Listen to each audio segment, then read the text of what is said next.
कौन सा पेपर देकर आ रहे हैं आप अभी? हिंदी। कैसा हुआ आपका पेपर? पेपर अच्छा ही हुआ है काफ़ी। अच्छा क्यों, बहुत अच्छा क्यों नहीं? मतलब ये नहीं कह सकते ना कि बहुत अच्छा, मैं जिस लेवल में देख आया हूँ मेरे हिसाब से मतलब ठीक हुआ, अच्छा हुआ। ओके, कितने मार्क्स का पेपर था? 100 कितना मतलब किस? ऑब्जेक्टिव था, फिर 60 सब्जेक्टिव था। ओके, ऑब्जेक्टिव में किस टाइप के क्वेश्चन पूछे गए थे? ऑब्जेक्टिव में तो इजी थे सीयूटी की अपेक्षा, लेकिन सब्जेक्टिव में ठीक था, मतलब उतना टफ भी नहीं था। हमारे सिलेबस सही था पूरा कुछ। ओके, जो सिलेबस जामिया बताइए एग्जैक्टली उसी से देती है या आउट ऑफ द बॉक्स भी कुछ क्वेश्चन पूछती है? नहीं, जो बताती है मैक्सिमम वही रहती है। ओके, एक आया था। कौन सा? सब्जेक्टिव का सिलेबस क्या था?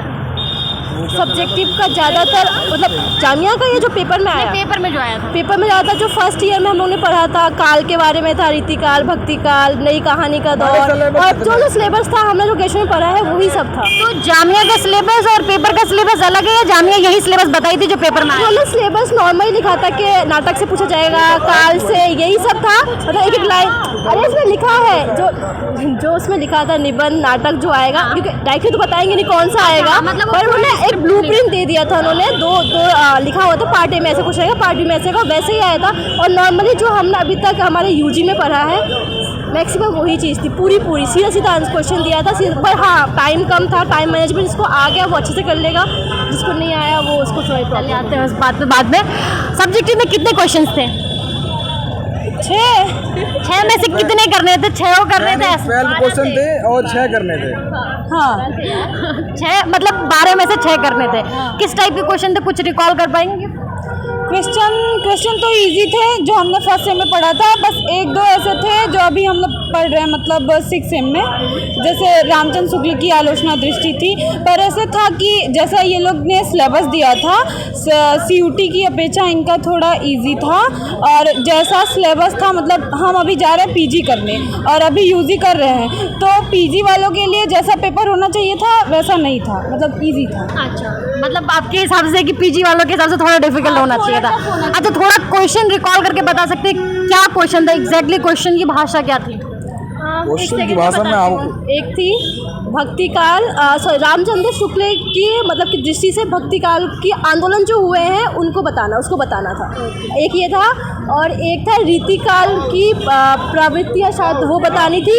रीति भक्त और रीति मुक्त में वो अथवा उनके बारे में बताना था, उन दोनों के बीच में अथवा था। तो मतलब ये क्वेश्चन था। और पूस की रात जो कहानी है प्रेमचंद ने लिखी है उसके बारे में लिखना था। रूपक अलंकार था, रूपक अलंकार था, और फिर नई कहानी, नई कविता, और यही सब था। और आदिकाल का भी क्वेश्चन था। अच्छा, ऑब्जेक्टिव में सब्जेक्टिव में दोनों जगह कहीं करंट अफेयर से कोई क्वेश्चन था? करंट था। किस टाइप का क्वेश्चन था? हिंदी से रिलेटेड करंट था। हिंदी से रिलेटेड, लाइक सम्मान था, और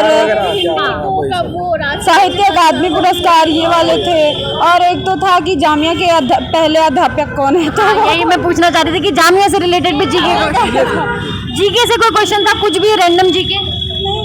नहीं, सब बस करंट अगर मुख्य रूप से देखा है तो जीएस से ही आता है। करंट मतलब अगर देखा जाए तो करंट अफेयर्स में ये भी आता है कि कौन अभी रनर अप रही वर्ल्ड कप की, तो इस तरीके के क्वेश्चन थे? नहीं, इस तरीके से मतलब साहित्य का पेपर था तो साहित्य से क्वेश्चन। चलो बात करते हैं इसके एलिजिबिलिटी की। एलिजिबिलिटी क्या बीए हिंदी ही होना चाहिए या कोई भी फील्ड से आ सकता है? इसमें आई थिंक हिंदी ही होना चाहिए, उसमें 45% नंबर होने चाहिए। वैसे फर्क नहीं पड़ता कितने भी नंबर हो, ये निकाल दोगे तो ही आ पाओगे, पर नॉर्मली बीए प्रोग्राम और जिसका हिंदी रहा है वो, और हाँ जिसने यूजी में जी ही ले रखा था 2 साल शायद वो भी एलिजिबल है, क्योंकि उनकी भी डिग्री मिलती है। मतलब जिनके पास बैचलर इन हिंदी है, जिनके पास सब्सिडरी काइंड ऑफ एक सब्जेक्ट होता है हिंदी, 2 साल पढ़ी है वो भी। ओके, 1.5 घंटा इनफ टाइम था या कम था? थोड़ा कम था सब्जेक्ट के लिए। 1.5 घंटे के अंदर 40 क्वेश्चन और 6 क्वेश्चन लॉन्ग आंसर इतना आसान होता नहीं लिखना। चलिए ये बताइए कि इसमें जो पीवाईक्यू का हेल्प होता है, पीवाईक्यू कितने साल का करने से बहुत ज़्यादा हेल्प मिलता है या पीवाईक्यू से बिल्कुल हेल्प नहीं मिलता है? आई थिंक 3-4 ईयर का अगर 2-4 साल का अगर हम लोग देख लें बढ़िया से रिकॉल कर लें तो दिक्कत नहीं होगी।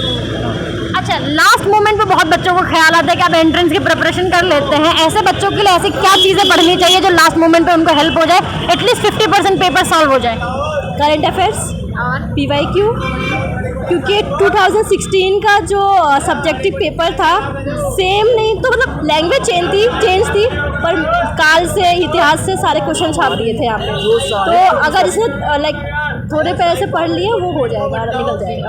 अच्छा, क्वेश्चन को लिखने की शैली किस तरीके की होनी चाहिए? बहुत तेज दरा, बहुत अच्छा एकदम कि आप फैसिनेटिंग सा लिख रहे हैं, अलंकार वगैरह जोड़ जाड़ के लिख रहे हैं, या नॉर्मल? नॉर्मल होनी चाहिए पर उसमें वो कोटेशन डालनी चाहिए तो वही नंबर उठाता है।